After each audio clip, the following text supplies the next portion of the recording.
उसकी जो शक्ति है उसको किस तरह से एक सुंदर सुगठित तालबद्ध स्वर में आलापा जाता है, ये एक कमाल की चीज है जिसे देखते ही बनता है। इस कमाल को हम इसलिए नहीं देख पाते कि हमारी दृष्टि ही बाहर की ओर है, और अगर कहा जाए कि आप अंदर की ओर दृष्टि ले जाएं तो आप कहेंगे कि ये कैसे करें माँ, ये तो मुश्किल काम है। आप अब इस वक्त मेरी बातचीत सुन रहे हैं, आपका सारा चित्त मेरी ओर है, लेकिन अगर कोई घटना घटित हो जाती है तो आपका चित्त वहाँ आकर्षित हो जाता है।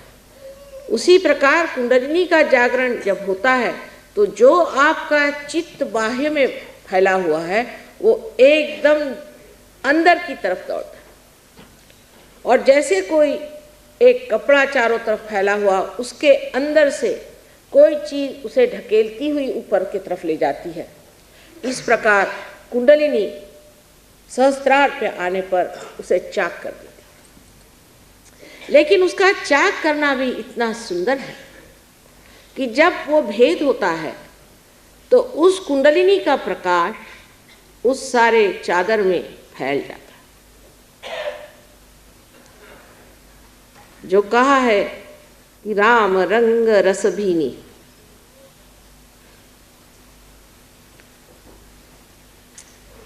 वो चदरिया जो कि हमारे चित्त की है उसमें सत्य का प्रकाश फैल जाता है।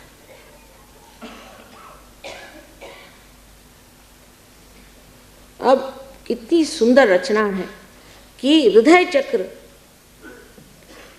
बराबर यहाँ बीचों बीच है, जहाँ पर कि हमारा ब्रह्मरंध्र छेदन होता है। ब्रह्मरंध्र का छेदन उस जगह है जहाँ हमारा हृदय है।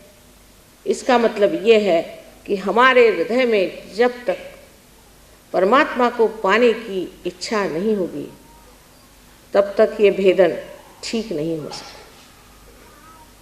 सारा काम हृदय का है, ये समझने की बात। आप लोगों ने बुद्धि से मेरी बात समझ ली है, बुद्धि से समझने की बात ठीक, लेकिन जब तक ये हृदय से संचारित नहीं होगी, जब तक ये हृदय से सर्कुलेट नहीं होगी, तब तक हमारे अंग अंग में ये बसने वाली चीज नहीं है, क्योंकि हृदय में ही हमारे आत्मा का स्थान है। इसलिए ये समझ लेना चाहिए कि हृदय को छेड़ने के लिए पहले हमें अपने हृदय को खोल देना चाहिए। इस हृदय में आत्मा का वास है, जिसके ऊपर 7 रंगों में इन 7 पीठों से प्रकाश फैला हुआ। इतना निकट का संबंध हमारे इस मस्तिष्क का, ब्रेन का और इस हृदय का। लेकिन आज हमारा हृदय एक तरफ काम करता है, शरीर दूसरी तरफ काम करता है और बुद्धि तीसरे तरफ खींचती है। इसमें कोई समग्रता नहीं। समग्र माने सब अग्रों में से एक ही सूत्र जाना चाहिए। इसमें कोई इंटीग्रेशन नहीं है। इसीलिए हम अपने से ही रोज लड़ते रहते हैं, अपने से ही रोज झगड़ा रहता है। किसी का एक चक्र अच्छा है तो दूसरा खराब है, दूसरा चक्र अच्छा है तो तीसरा बिल्कुल कमजोर हो चुका, चौथा बेकार हो चुका। और इन चक्रों की लड़ाई में ही सब तरह की दुविधा, परेशानी, चिंता, बीमारियां आ जाती। और ये सारे चक्र भी पंचमहाभूतों से, एलिमेंट से बने हैं। और एक शेर कहा है कि मौत क्या है, इन्हीं अज़दा कश परेशान होना। जब ये चक्र परेशान हो जाते हैं तो मौत आ जाती है। ये चक्र सारे की सारे जिन पीठों से संचालित होते हैं, गवर्न होते हैं, वो पीठ हमारे मस्तिष्क में, और हमारे मस्तिष्क से ही सेंट्रल नर्वस के साथ इन सारे चक्रों का चलन वलन हो सकता था, लेकिन होता नहीं है। पैरासिम्पैथेटिक नर्वस सिस्टम से ही हम इन चक्रों को संचालित करते हैं। जब तक हम पैरासिम्पैथेटिक पर अपना प्रभुत्व न जमा लें, जब तक हमारा संबंध वो ऑटोनॉमस नर्वस सिस्टम जिसको हम नहीं चला सकते, ऐसी स्वयं चालित के स्वयं पर अपना जोर न जमा लें, तब तक न हम बदल सकते हैं, न दुनिया बदल सकती।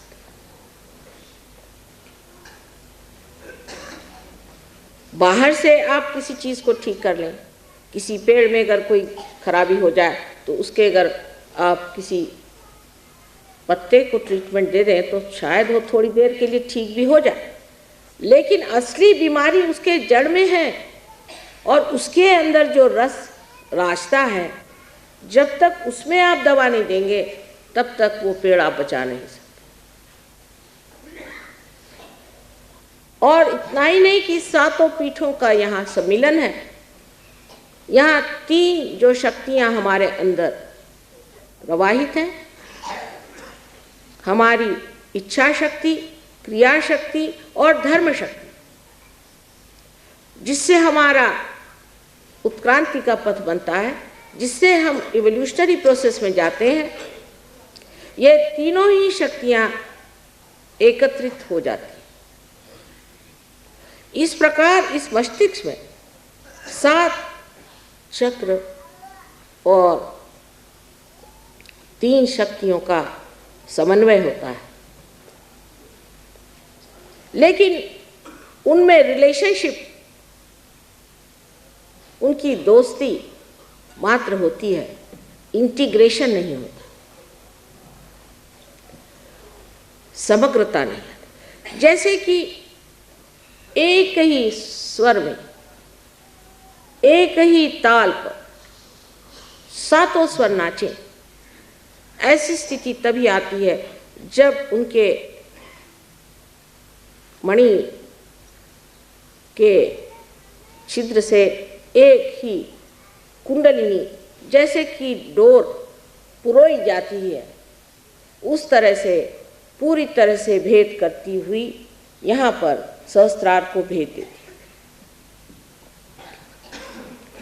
यह सहस्त्रार के बारे में जितना भी कहा जाए कम है। सहस्त्रार जो हमारा आखिरी चक्र है, इसमें 1000 पंखुड़ियाँ हैं, जो कि वास्तविक हमारे अंदर जो 1000 नाड़ियाँ हैं। डॉक्टर लोग इस पे कभी कभी बड़ा झगड़ा उठाते हैं कि नहीं 982 है या कुछ है। ये तो बिल्कुल हृदयहीन बातें हैं, जिसमें कोई सुर नहीं, कोई माधुर्य नहीं।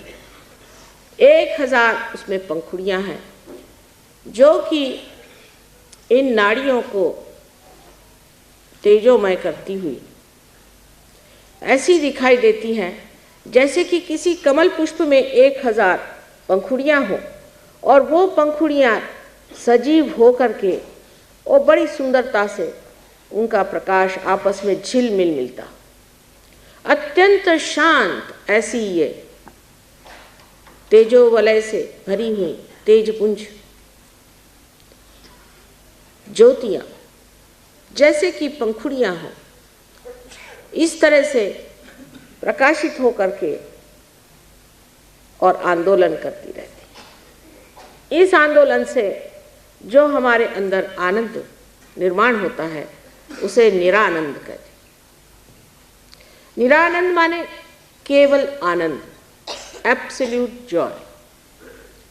उसमें कोई दूसरी चीज नहीं बचाती। आनंद में दो चीज सुख और दुख नहीं होता, केवल आनंद मात्र, और वो मौन ही में जाना जाता है। जैसे कबीरदास जी ने कहा था कि जब मस्त हुए फिर क्या बोले।